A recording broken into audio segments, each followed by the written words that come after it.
I think there's a few things I'll come back to in Chris's talk, and that's very much why I'm really grateful both Juliane and Chris took part today. We've had a bit of an email exchange going on. I was really getting excited because it was starting to bubble up, and I was thinking, yeah, we're going to have plenty to talk about. So I wasn't nervous about today running out of ideas. But as you can see, we'll probably disagree on some things. And also, I think it's normal. We're coming at things from different experiences, different angles, and that's why this gap has been there. You know, that there is a gap, and it's unlikely it's ever going to completely disappear, but I think there are a lot of things where we do actually have shared interests, where we do want to know the same things.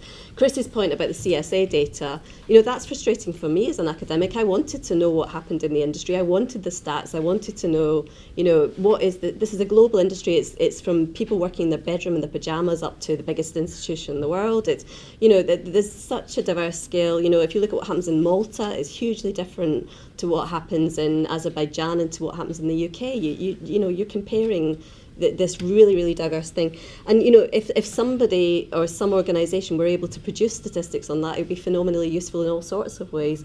Are academic researchers the ones to do that? Well, they probably could do the statistical analysis of the data if they could get their hands on it, but what's in it for, let's say, Lionbridge to give us access to how much money they make in the previous year? Well, they announce it. They actually okay, that was a bad example, but there are some who do, but there are a lot of companies who wouldn't do that and who'd be very nervous about it doing it. And there are a lot of companies or individuals who will be doing their accounting in quite creative ways for all sorts of reasons, and who might not want to give you access to the data so you can challenge that accounting. You know, that's just two of the big obvious reasons I can see why academics aren't necessarily the answer to that one. I wish we were. Anyway, right, so I'm going to look at four things in my talk. First of all, why the academic industry divide's been there, and I'm conscious of time as well. We started 10 minutes late, so I'm going to try and do this fairly quickly. Partly because all the answers are in my book, I'm summarising arguments, so feel free to buy it. There's a 25% discount on the flyer outside, so go for it if you want. Why the academic industry divide's been there for a long time. I think we can agree it has been there, and I think we all do agree it has been there. For Jody Byrne, he's argued that academic research has been completely shut off from professional practice.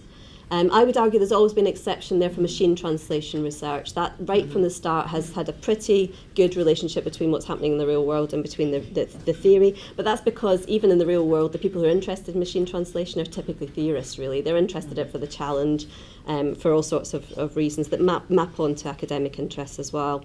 But when we look at human translation quality, there's just been this massive gap, and this massive gap between theory and practice. So the industry sees the academics just shut off. They see them as not particularly interested in what's happening in the real world. They tend to have typically narrow views of what professional translation would be. And that was clear to me when I went out to do the research. You know, spending 10 years speaking to people producing translations, I didn't find a single translator or organisation saying, we use this academic model to assess the quality of our translations. It just doesn't happen. There's nobody, unless someone in this room wants to contradict me, but nobody I've found in the real world said, yes, this model for translation quality assessment is the one that we use every day in our work. People have their own, or they do ad hoc translation quality assessment, or they try to work with rivals or with colleagues to try and come up with something. René Prieu at the OECD sits and spends 10 years actually coming up with this really complex classification model that's going to work for the OECD. So you get specific models for specific instances, but there is this gap between applying and coming up with the models. But equally in academia, there's been a gap because we've had lack of access. So that's partly seen in the stats. You know, we can't get access to the full range of what happens in the industry, but also just getting into, going and sitting in people's bedrooms. I actually did that for my research for the book, but I literally was hovering behind people as they sat at their desktops in their pajamas with the dog under the desk doing the translation. And the phenomenal number of translators seem to have dogs, big dogs. I don't know what goes with dogs and translators, but there's a dog walking thing that maybe that would be a research project for the future. What is there? But sitting, feeling slightly uncomfortable in these slightly smelly rooms with dogs and pajamas and watching what translators do. But that's quite difficult to arrange. You can understand why somebody wouldn't put their hand up to volunteer to be researched in that way. And if we want to start doing things like eye tracking them or filming them, well, I personally wouldn't feel very comfortable being eye tracked and filmed in my bedroom with my dog on my toes, but Maybe. So there are good reasons for some of these gaps, and some of them are starting to be addressed. The portability of technology, the greater availability of data sets, all of these things are starting to come together, and I think a lot of the developments that Chris and Juliana pointed to are related to these developments, and that they're encouraging, and I think that's why today's event hopefully is a really useful springboard and way to kind of get people together to network and start using some of these developments to move forward. Chris pointed out that academics and researchers are typically talking on different levels as well, and I think that's absolutely something we'd put our hands up to.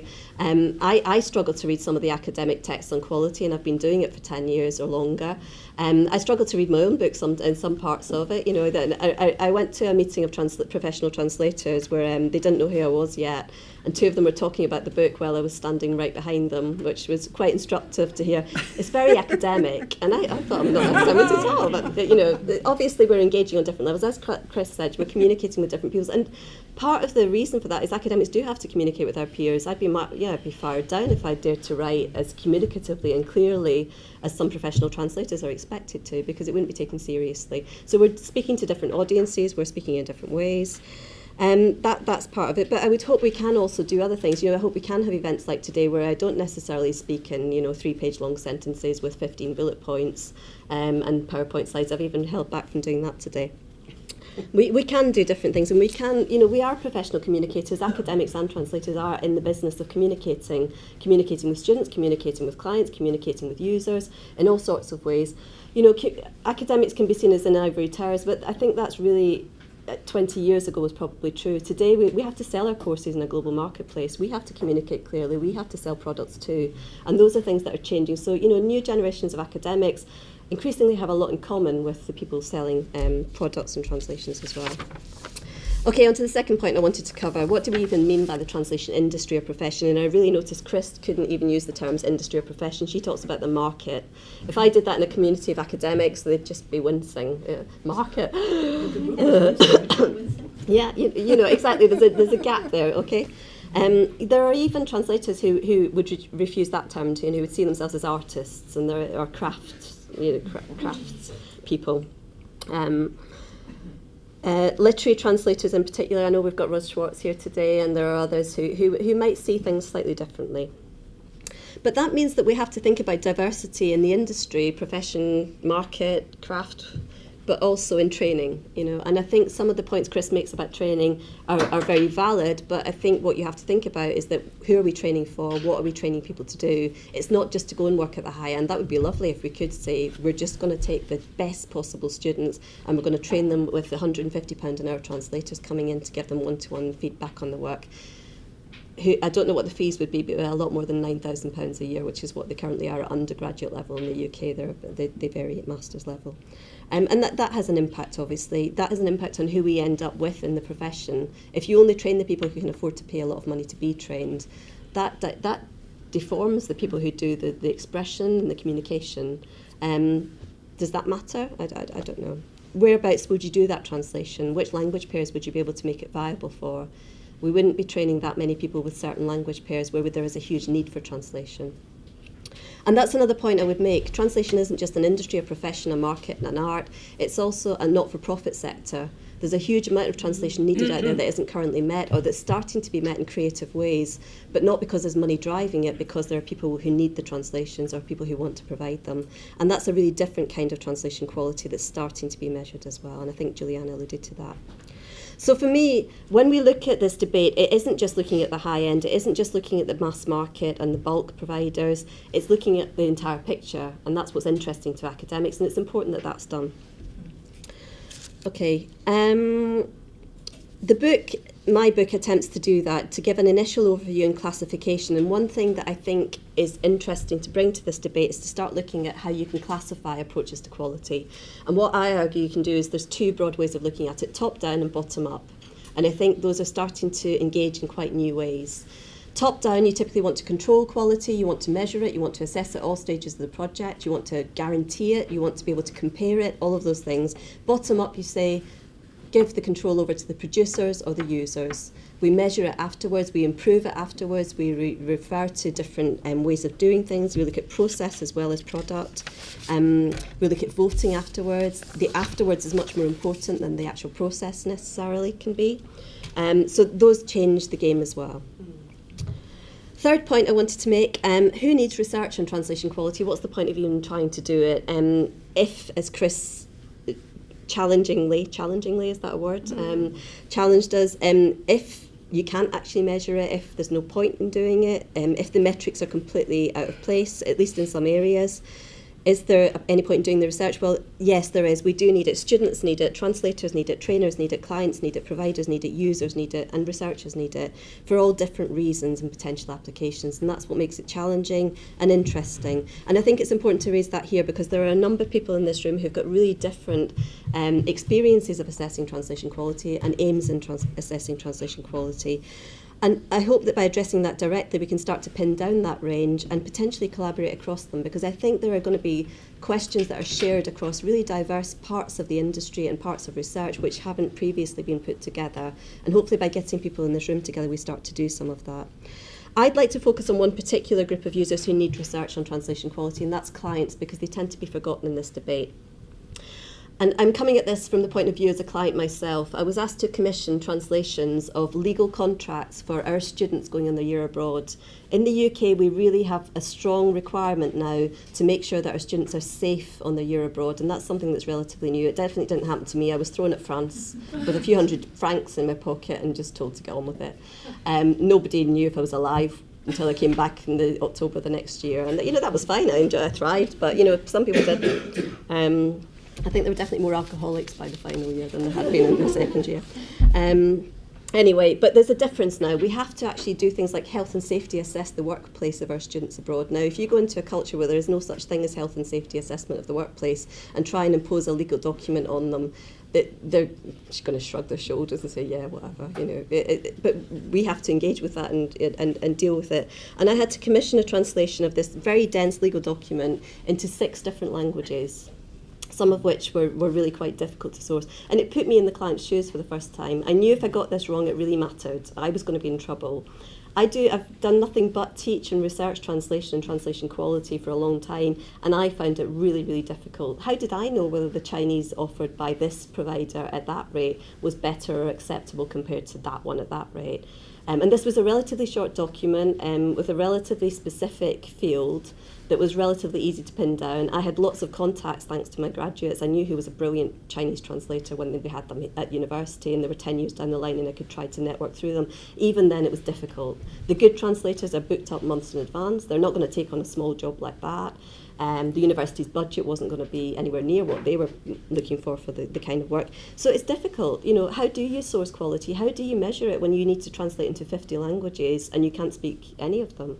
How do you make sure you're getting a quality product? It is hard. And if we can do research which enables people to do that kind of assessment, it's really valuable to all sorts of people. In the room today, we have somebody who's representing an organisation who are in this position at the moment, the Alexandria Trust. I don't know if anyone's come across them, a relatively young organisation. And we've got David French here. I didn't see where he sat. He came in slightly late. There he is, David. So if anybody wants to speak to David afterwards. Now, David, you can probably summarise better than me what they do, but they're basically aiming to translate a large number of social science and humanities texts, the most cited texts in academic research and usage, for the Arabic-speaking world. So they want to take the English language, I think it's all English language sources, principally, and translate them into Arabic, and they want to do it well. They want to get high-quality translations that are going to be useful to Arabic speakers. You can see the links with the Alexandria Library and the historical themes that are coming out in the name. How do you do that? How do you use the most efficient tools, processes, to get the best product for a reasonable rate? It's a charity, they don't want to throw money unnecessarily at the problem. And that's something we need to bear in mind. Clients are faced with asymmetric information. So it's not like buying a washing machine. You can go and see 12 models. You can ask your friends which ones they've used. You can't do that with translation. You have to put all your eggs in one basket. You spend all your money, and if you get something terrible back, you've got no comeback, unless it's legally challengeable, which is very unlikely. Okay, moving on to the last point, which is Where do we go from here? What forms might research take from here? What focus might we move on to? What sorts of collaborations might we engage in? I've tried to think about the collaborative angle rather than just where we might go with specific projects. Obviously, we can think about specific things where we go and get a corpus of a particular language pair and look at a particular language feature. That sort of research is quite easy to pin down. But what about the bigger picture?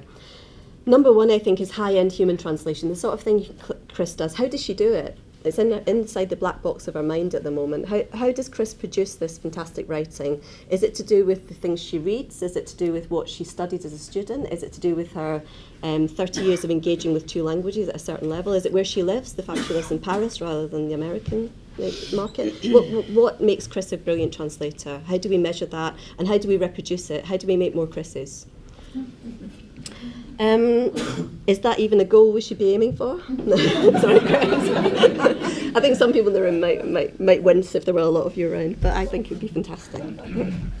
Your clients would love it, for a start. A lot of the clients would. But existing research fails to capture this, okay? Secondly, what about levels of human quality? Not everything is high-end. Not everything is... we don't need the best for everything, and it's a waste of resources to produce the best for everything. We don't always need to drink champagne. Sometimes we need to drink a glass of Blanc, and sometimes it's a glass of water. And if you're giving champagne all the time, then you're not going to actually achieve your goal. So how do we measure those? How do we make sure that we give water where it's needed and champagne where it's deserved? How do we do that? And research hasn't really been able to capture that very effectively. We've been able to capture the terrible and the brilliant, but we don't really do anything to differentiate what's in the middle. Whereas I think academics have a role to play there, because we're very good at assessing students' work. We're very good at saying what the difference between a 60 and a 69 is. So we can do it, but we don't seem to apply that to real-world purposes where it would be helpful. 3, what about quality in large in-house organisations or in hybrid suppliers where they've got in-house and external suppliers? What's the best way to manage that? The people I spoke to are engaging with us every day. What work do you give to your in-house resources, and what do you ship out? What's safe to ship out? What's a waste of in-house resources?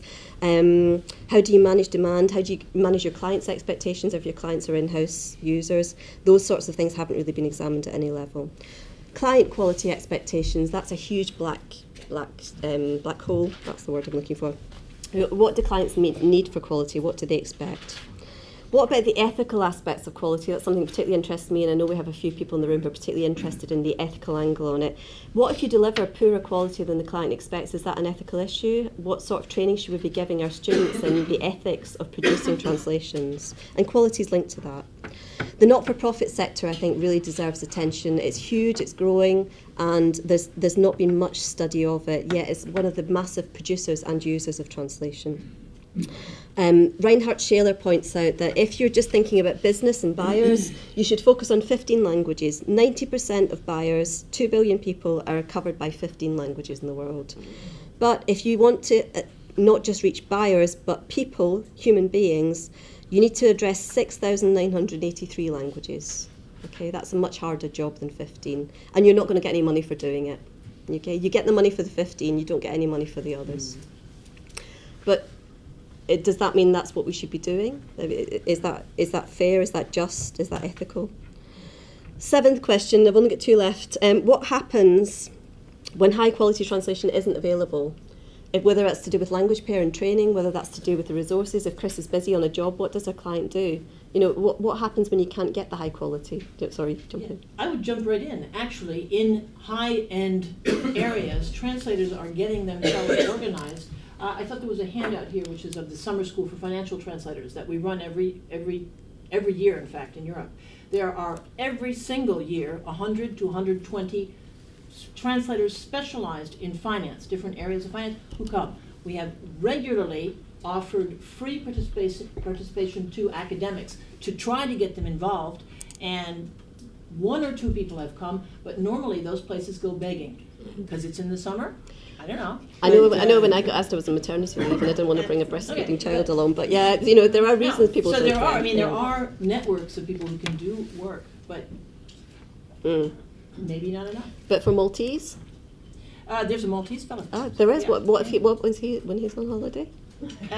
there is not huge demand, but Sorry, in that yeah. case, he negotiates with the client Yeah, to no, push it out. there probably are ways around it, but Yeah. and the other thing is, that's the high end. What about the bottom end? What when even the bottom end translation isn't available? What when you haven't got machine translation? Because Google translates only 80 odd languages. That 6,983 is not covering the vast majority. What happens when you need a translation and you just can't get it?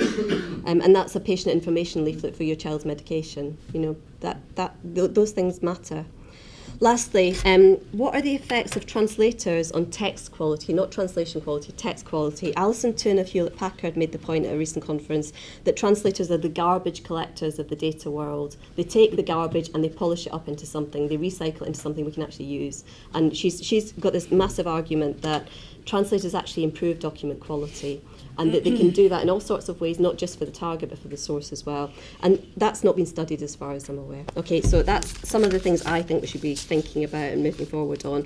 I'm going to invite anybody who would like to comment either on something, ideally on something that has been said to start with, and then we will have a chance after coffee to do a more general debate about where we go from here and some of the concerns that others are bringing.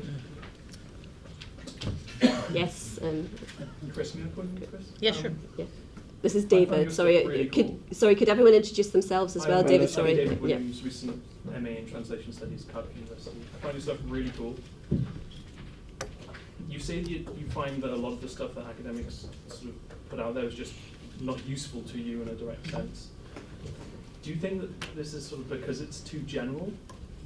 Do you think that if there's something specifically targeted at you and yours, that you'd find that more useful? Do you think like a granularity is more useful to you than sort of the general theories that people like? Yeah, I think that's the case, and that was one of the many things I wanted to say, which I think I forgot to say. But I think that one of the problems perhaps with models is that in trying to be universal, they're covering too many things, and so they kind of crumble under their own weight when specific areas come up.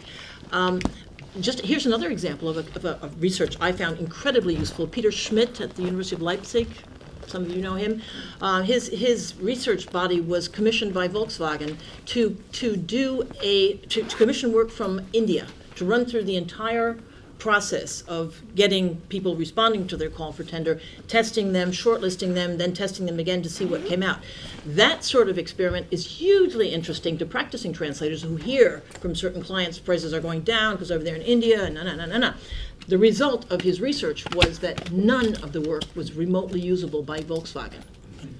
That is great news for us, professional translators, that we actually have an academic who has statistics and who has data on that in research paid for by Volkswagen. That's not bad. I don't know if I answered your question, but that was, yeah. I need to think about it some more. Thank you very much.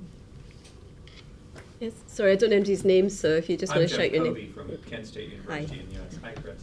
Hi. Actually, just to focus on the top end is kind of like focusing on the peak of a pyramid, the top little, the sharp point at the end. How many top end translators are there, would you say, Chris, in your experience? How long is a piece of string? What I would say, actually, more than saying, come and be like me, because that's sort of a hopeless thing in any case. Not because, no, I didn't mean it like that. I mean, it's just a ridiculous argument. Yeah. But one of my points, especially to university people, is my impression is that you are not letting your students know about the top end, whether or not they're going to get there, because it will take them probably 10 years out on the market to get into the lucrative, interesting, that sort of thing. But if they don't even know it exists, they are setting their sights far too low. And another thing, this is to offend somebody else in the room, I believe, if you are pitching post-editing to them as the career of the future, that's where everything's going. There are plenty of voices out there from commodity sellers, buyers and sellers, who are really excited about you getting excited about post-editing. I say post-editing is a dead end. Why would you spend all your time, why would you spend years getting a master's degree to become the equivalent of a coffee bean picker? Why would you do that? There's another problem with post-editing for translators. I maintain that your writing style, which is essential to selling yourself and having a good practice, is conditioned by what you read. And if you're reading awkward, clumsy, weird stuff all the time, your writing style will become that. And in that case, you have lost any chance of getting up into the intellectually interesting parts of the market, which I think people here want to train their students to do. That's, yeah. I'd like to come back on one of those points, which is just, you make the point that there's a top end in the translation providers market, and there's the big bottom feeders as well. That's true of academia too. There are top end universities where that they do try to take these things on board, and there's lots of other providers as well. Yeah. And that's true in virtually anything. You've got different levels of quality. So I think your point about whether students are trained about the top end existing or not probably varies massively in universities. That's probably not a uniform picture. I think they should be aware. Students should be aware of it in any case. Yeah. They should be aware that exists, and that's an option for them if they are good translators. Just harking back to when I was young, as a student, I attended a lecture, a presentation by Denisa Seleskovich, whom some of you will know, and lovely lady, and she was talking to a big group of people, and she prefaced her remarks with, "Oh, it's lovely to see so many people here, including all of you young people. Of course, you'll never get rich in translation. You'll have to struggle. But it's good to see that you're here and you're interested." Now, she was good and she wrote some really interesting things, but I was appalled, even as an 18-year-old, to hear her setting out my career as being a noble loser. I think no, that should not be the case if you're teaching future students. They should know that the sky is the limit. I think Rose has been trying to give it. I wondered if Sharon wanted to respond on the post-editing point as well. Sorry, Sharon O'Brien's here, but you're going to talk in a bit as well, so I don't know if you want to do it then. But I just felt maybe we should let the post-editing specialist perhaps comment on some of Chris's views. I was resisting responding. Feel free. I suppose a couple of points there. Post-editing is a form of revision. That's how I see it. A lot of translators revise other translators' work, sometimes which is also appallingly bad.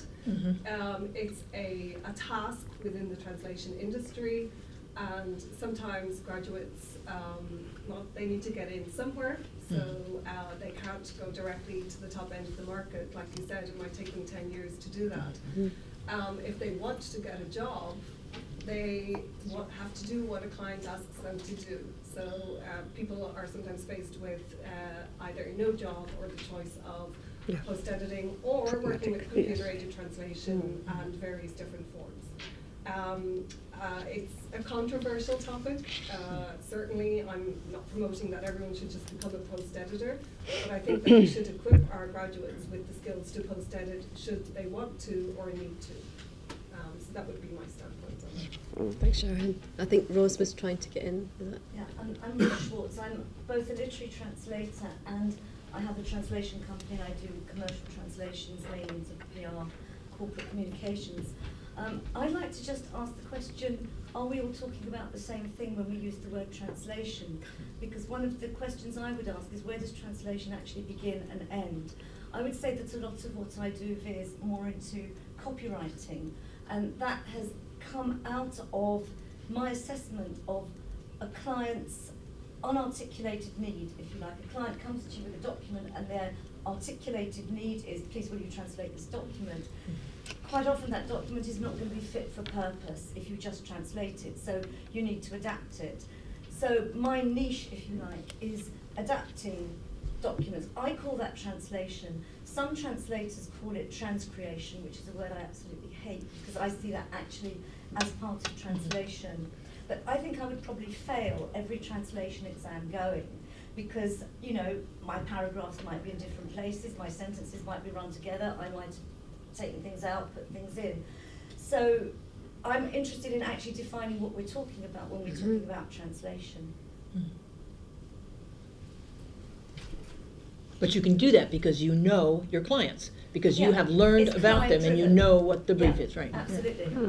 That's somewhere where there is a debate in academia as well. The translation is adaptation is one of the themes that has had quite a lot of attention recently. So that's potentially. But it's like how far do you go as to call it translation? So But that's very similar to what I talked about with this filter. I mean, basically, it's adapting it. Yeah. It's also changing the source text and adapting it to the end user. That's basically it. It's part of translation, very much so. It's not necessary in every case, obviously. You know, You wouldn't say that you Sure. do this with every text.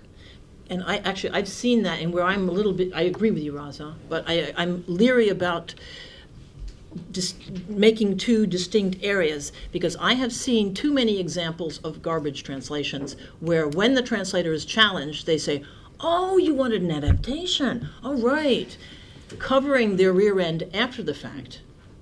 When they should, obviously, if they were a professional linguist, professional translator, they should have got the brief up front.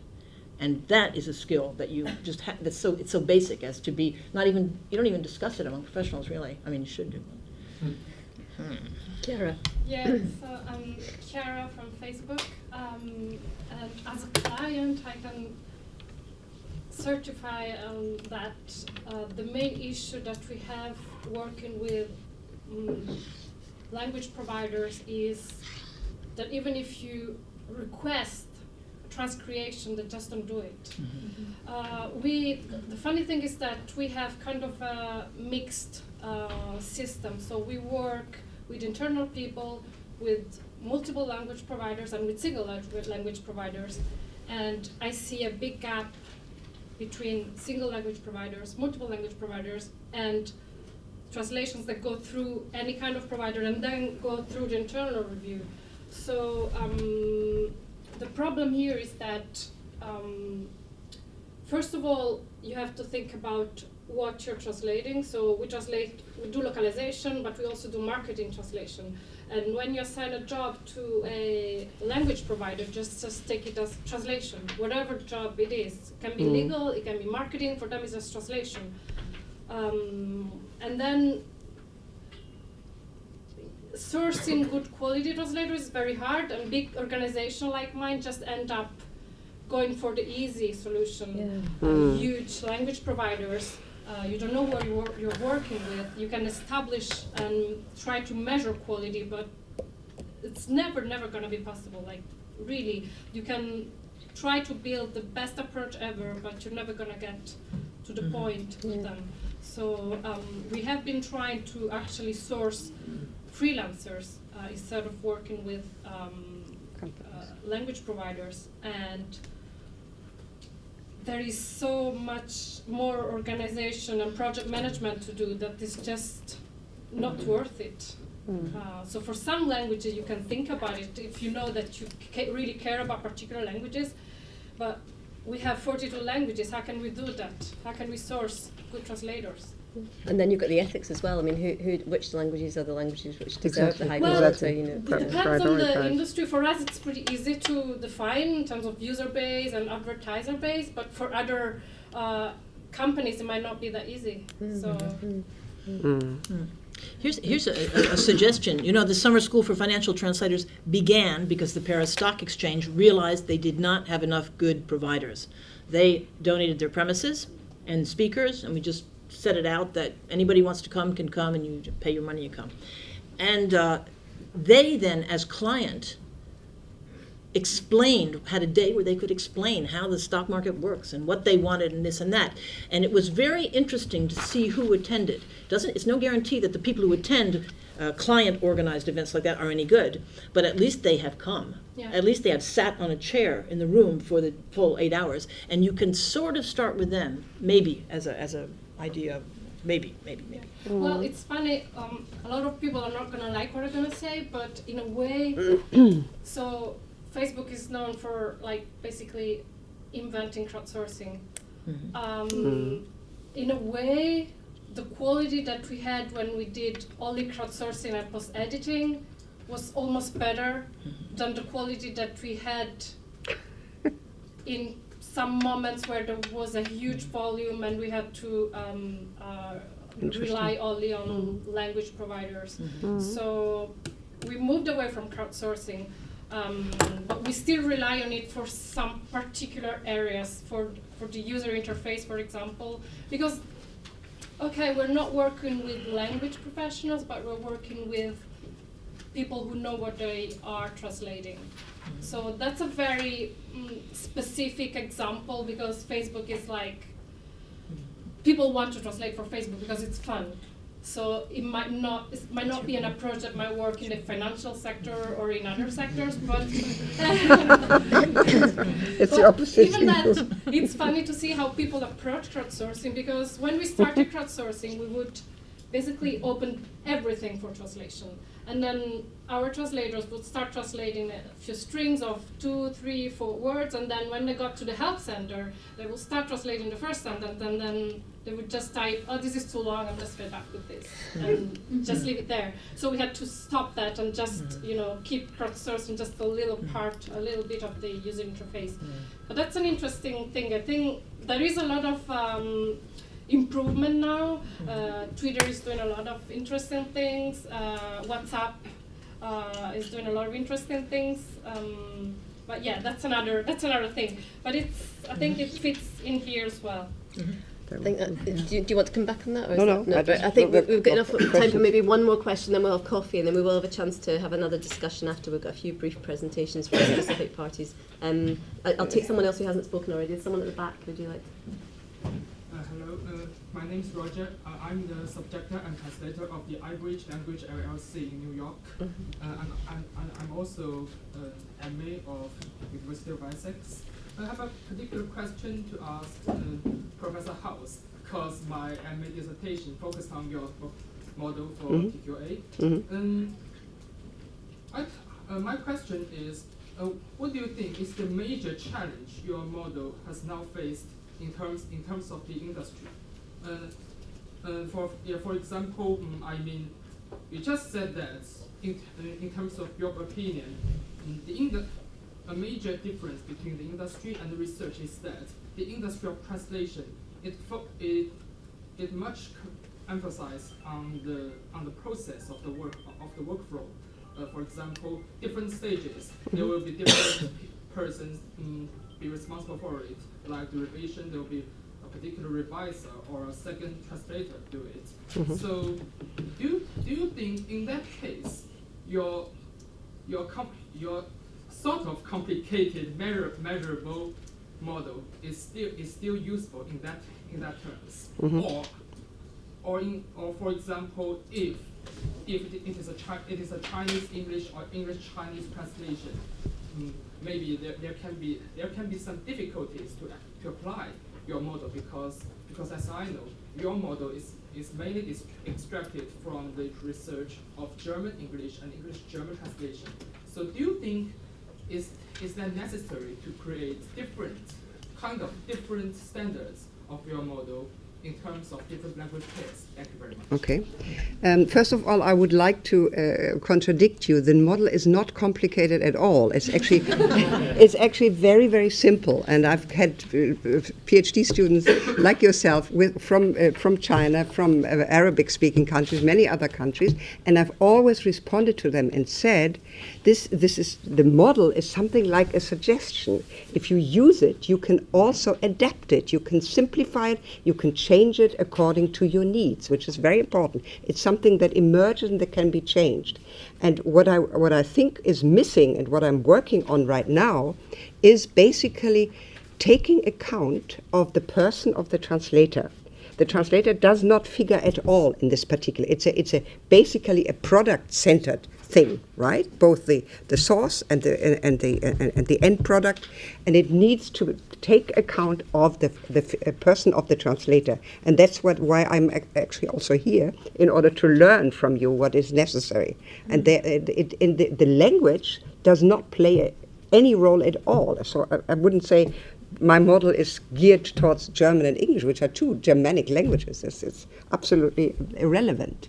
And but the sort of the human part, the translator, is missing. And also, of course, what I mentioned in my presentation, corpus work. And I come back to what you said, Chris.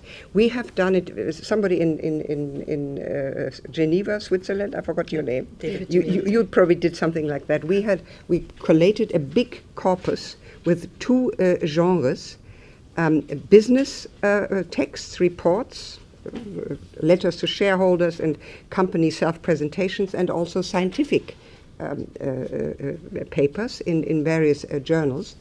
And we looked at how, again with the German and English, but also with Spanish and French, we looked at how the originals, it's a comparable corpus and a parallel corpus, how the originals differed from the translations, which is very important in terms of quality assessment. It's a big corpus, and this we did very detailed studies on the use of pronouns, on the use of modality, modal verbs, and so on, to find out how these particular genres, business texts and science texts, differ in terms of writing in the original and the translation as a measure. So corpus work, I think, is very, very important because it gives you detailed information about the norms holding in a particular linguistic community. And that is very important for translator education as all. And while I'm talking, I would like to also ask you a question. Maybe we can think about that.